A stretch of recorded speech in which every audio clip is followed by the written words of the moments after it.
Another gift from the land of greed and communism. Check out this heap. I got this thing for free off Facebook Marketplace. And as we all know, that's always the best price. Now, free and good are generally mutually exclusive, and this is no exception. She has some issues and is missing a fair bit of parts, but that's okay. So buddy had got it off, swore up and down this thing runs and drives. It just has wiring issues, and that's no lie. There are issues. Plenty of issues. Some things missing. Some of this going on. Yeah, there's issues, alright. You don't need most of this stuff. You can cut the vast majority of this wiring right out of this thing and it'll run. So, I am going to show you how to do that. So there are 5 main components to the electrical system on these things, aside from the battery. You have a relay here, and this energizes the starter. You have your ignition box. You have the voltage regulator or rectifier. Down inside the engine, you have the stator, and that just charges things, provides juice. And then finally you have the ignition coil. So other than that, you'll need switches to make things happen when they gotta happen, and a battery. Now, since I have no history with this thing, I just want to quickly check the starter. Make sure it actually turns so I'm not chasing my tail later on. That's super easy to do. You have one wire coming off the starter. That's this big red sucker here coming to the solenoid. Like I called it a relay earlier. It's basically the same thing, just a heavy duty version.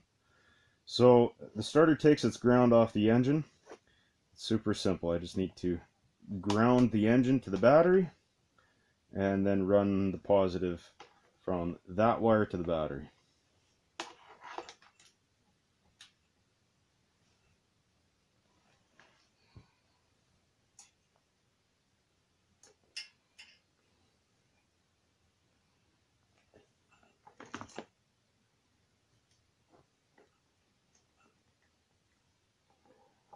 Okay, here goes nothing.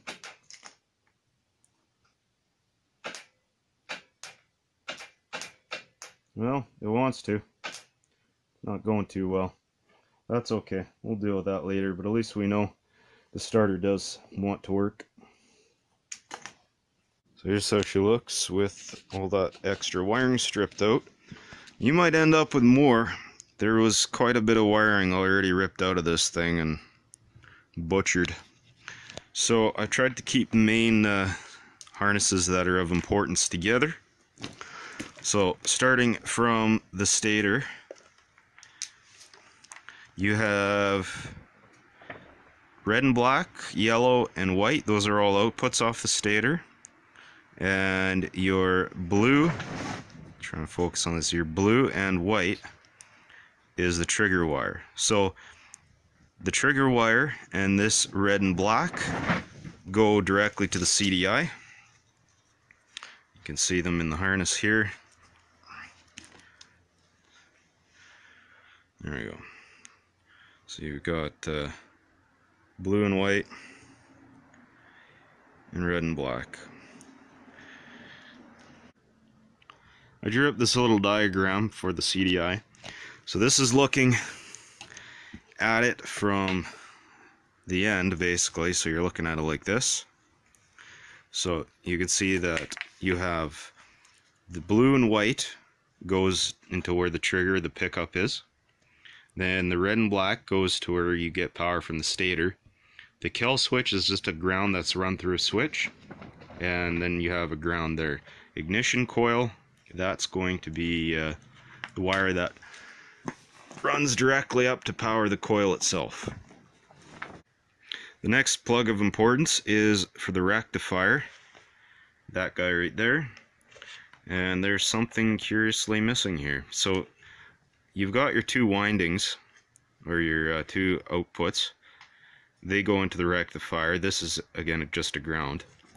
But there's supposed to be a wire coming out of here, connect to the battery, and that's your output. That's your DC output. That's the whole purpose of this thing. So somebody deleted that. I can't imagine why, but I'm gonna have to reinstall that. You will need that wire. Next, coming off of this solenoid, you have, very simple, one ground and power, and that's just gonna switch that on and run power to the starter. Now it looks like they're trying to use this button as a start switch. It has the wire off it for the solenoid. I'm going to use this as a kill switch, and I'm going to use the ignition switch down there as the start switch.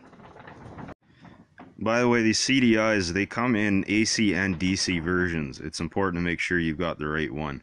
In this case, you're taking the AC current rate off of the stator to feed it, so it needs to be an AC CDI. If I tried running a DC, it wouldn't work.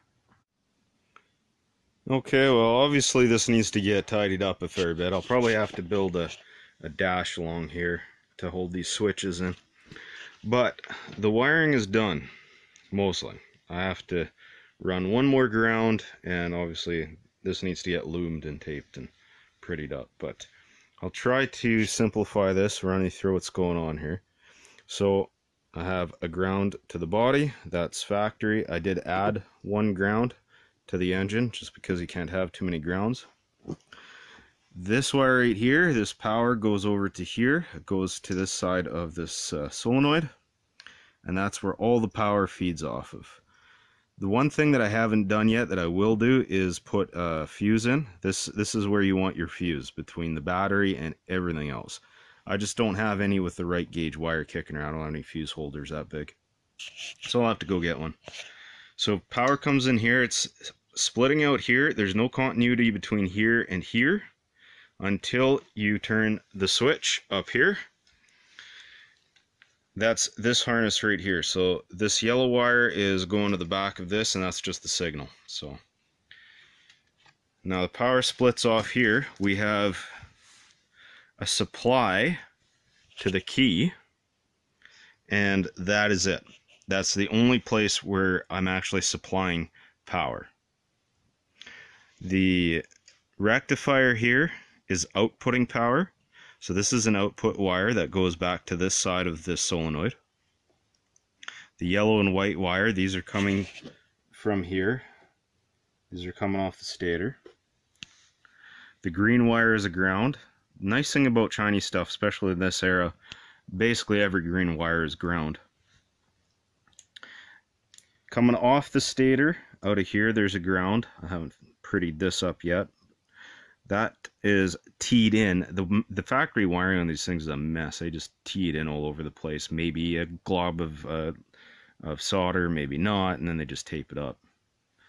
But I kept one of those joints, and that is teed off. That's taking, I believe that's taking both the CDI and stator grounds. It might actually be taking the rectifier too.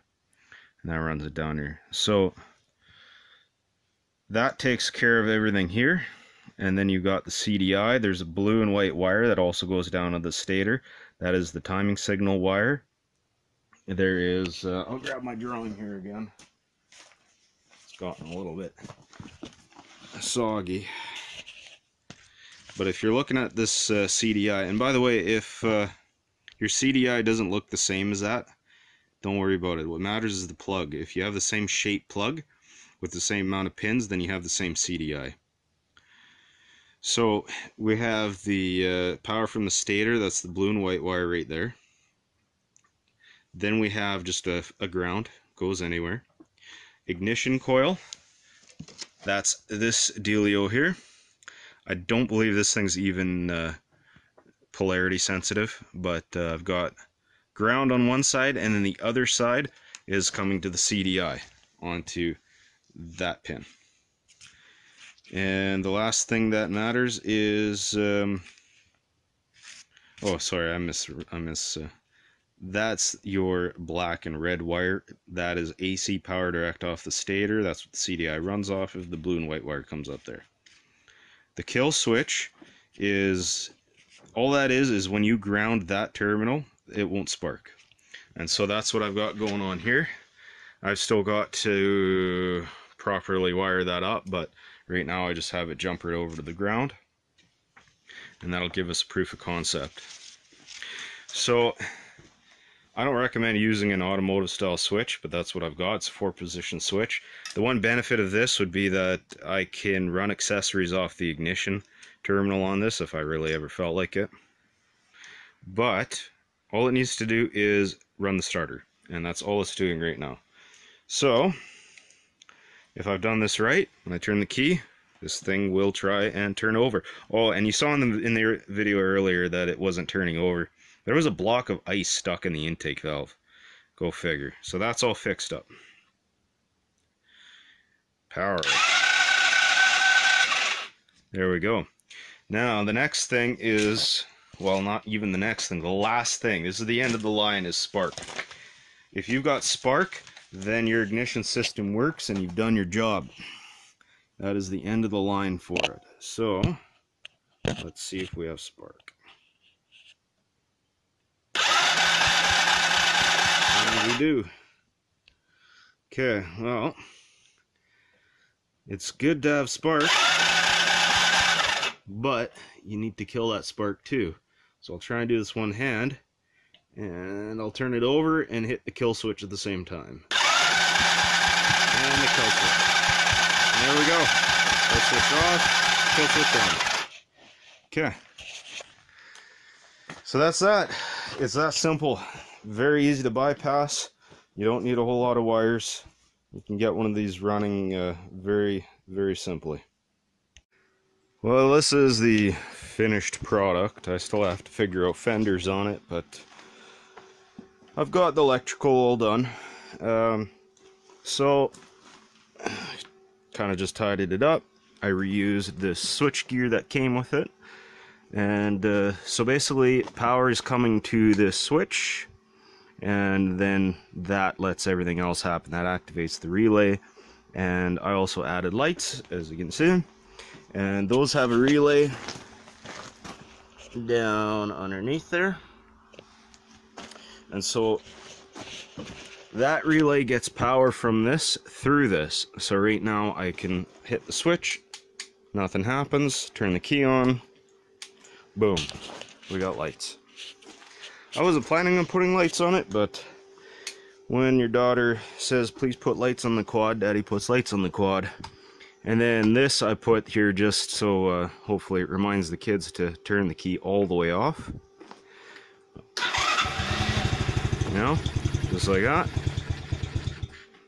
So, there you go.